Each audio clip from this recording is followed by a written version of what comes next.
नमस्कार दोस्तों, स्वागत है आपका हिंदी नॉलेज शो में। तो दोस्तों, सुबह से मुझे बहुत से लोगों ने ट्विटर पर भी और इसके अलावा इंस्टाग्राम पर डीएम करके मैसेज किया है। इसके अलावा कुछ खबर भी भेजी है जिसमें ये लिखा हुआ है कि बांग्लादेश को भारत परमाणु तकनीक दे रहा है और इस प्रोजेक्ट में रूस भी शामिल है।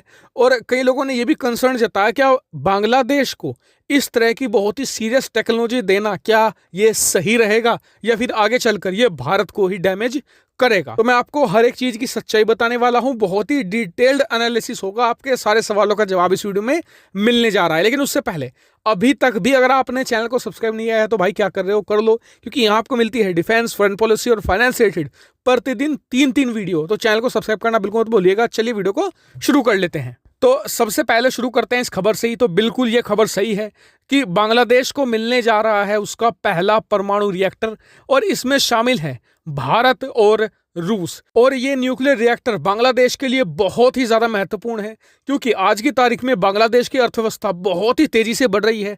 ऐसे में उसे चाहिए बहुत ही ज्यादा बिजली, क्योंकि देखा यह गया है बांग्लादेश के अंदर की फैक्ट्रियां तो बहुत तेजी से बढ़ रही हैं, कारखाने बहुत तेजी से लगे हैं, लेकिन बिजली की सप्लाई बांग्लादेश को आज भी वही है जो अब से 10 साल पहले हुआ करती थी। ऐसे में बांग्लादेश के अंदर बनने वाला यह पावर प्लांट बांग्लादेश की जरूरतों को आने वाले कई सालों तक पूर्ति करता रहेगा। और इस प्रोजेक्ट में शामिल है भारत और रशिया। रशिया इस प्रोजेक्ट के अंदर जो न्यूक्लियर रिएक्टर है और जो क्रिटिकल टेक्नोलॉजी है वो देगा। इसके अलावा भारत यहाँ पर जो नॉन क्रिटिकल टेक्नोलॉजी है, इसके अलावा जो पावर ट्रांसमिशन है उसका निर्माण करेगा और साथ ही इस पूरे रिएक्टर का मेंटेनेंस भी भारत ही देखा करेगा, क्योंकि बांग्लादेश के पास आज की तारीख में ऐसे न्यूक्लियर साइंटिस्ट मौजूद नहीं है जो ऐसे बड़े न्यूक्लियर पावर प्लांट को एक तरीके से संभाल सके। भारत के पास ऐसा एक्सपीरियंस भी है और भारत के पास ऑलरेडी बहुत सारे न्यूक्लियर पावर प्लांट है जहां पर हमारे वैज्ञानिक काम करते हैं, उन्हें संभालने का इसे ज्यादा तजुर्बा हासिल है। लेकिन अब आता है मेन सवाल कि न्यूक्लियर टेक्नोलॉजी अगर इसका सही इस्तेमाल किया जाए तो ये वरदान है, लेकिन अगर इसका गलत हाथों में पड़ जाए, गलत इस्तेमाल किया जाए तो ये बहुत ही डिस्ट्रक्टिव भी साबित हो सकती है। तो क्या बांग्लादेश को इतनी क्रिटिकल टेक्नोलॉजी सप्लाई करना क्या ये सही रहेगा? तो देखिए, सबसे पहले जान लीजिए कि भारत इसमें शामिल क्यों हुआ है। ये बहुत ही इंपॉर्टेंट कारण है। शुरुआत के सालों में जब ये पावर प्लांट लगाने की बात हुई थी तो इसमें सिर्फ और सिर्फ रशिया ही इन्वॉल्व था, रशिया ही सब कुछ करने वाला था। और इस प्रोजेक्ट के लिए रशिया ने बांग्लादेश को दिया था करीबन $10 बिलियन का लोन।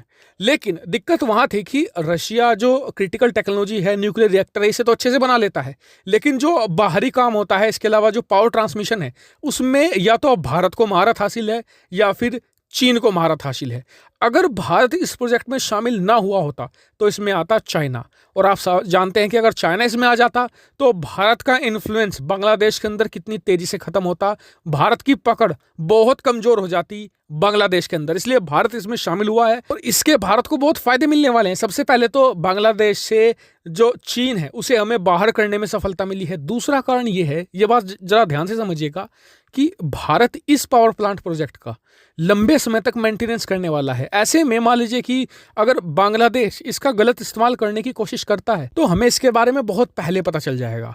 और तीसरी और सबसे अहम बात, न्यूक्लियर पावर प्लांट की मेंटेनेंस सबसे ज्यादा जरूरी होती है। इसमें बिल्कुल आपको प्रोफेशनल लोग चाहिए होंगे। अगर चीन के जो अनप्रोफेशनल लोग इसमें लगते और इसमें कुछ डैमेज हो जाता है तो इससे बहता है रेडियो एक्टिव पदार्थ और उसका असर कई 100 किलोमीटर तक होता है। और आप जानते हैं कि रेडियो एक्टिव पदार्थ कितना डेंजरस होता है। और बांग्लादेश के करीब कौन है?